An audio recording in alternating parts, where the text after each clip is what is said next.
52 weeks high પર છીએ. JSW સ્ટીલમાં પણ આપણે એક 52 વીક્સ હાઈ પર કામકાજ કરતા આપણે જોઈ રહ્યા છીએ. કઈ રીતના જોશો મેટલ સ્ટોરી હવે કઈ રીતના આપણે રીડ કરવી જોઈએ અને કઈ રીતના તમારા પોર્ટફોલિયોમાં એને આપણે ઇન્ક્લુડ કરવા જોઈએ?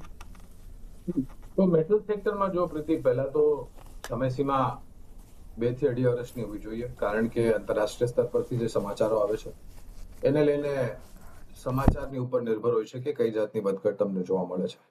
ફેરસ નોન ફેરસ બંને તરફ અમારી ખરીદારીની ભલામણ છે. એક સૂચિ તમારી સમક્ષ રાખી દઉં છું, જેનાથી દર્શક મિત્રોને અને રોકાણકારોને જરા વધારે પડતું સ્પષ્ટીકરણ મળી જશે.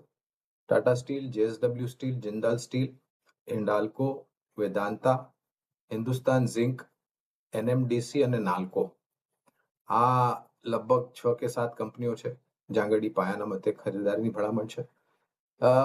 આંતરરાષ્ટ્રીય સ્તર પરથી જેમ મેં ટિપ્પણી કરી સમાચારો પર નિર્ભર રહેશે, પણ રાષ્ટ્રીય સ્તર પર જે રીતના નિર્માણ કાર્ય થઈ રહ્યું છે, જે રીતના નિજી કંપનીઓ ક્ષમતા વિસ્તાર કરશે, રિયલ એસ્ટેટ સેક્ટરમાં સુધાર જે રીતના અનુમાનિત છે ભવિષ્યમાં થશે, એને લઈને ખપત જે છે ધાતુ નોન ફેરસ ફેરસની એ ઉપરની તરફ રહેવાની શક્યતા લાગે છે. યસ, તો યસ, મેટલ સ્પેસમાં ઓફકોર્સ તમે ધ્યાન આપણે રાખી શકીએ છીએ. અહીંયા પણ ઘણા કાઉન્ટર્સ છે, પણ યસ અહીંયા ગ્લોબલ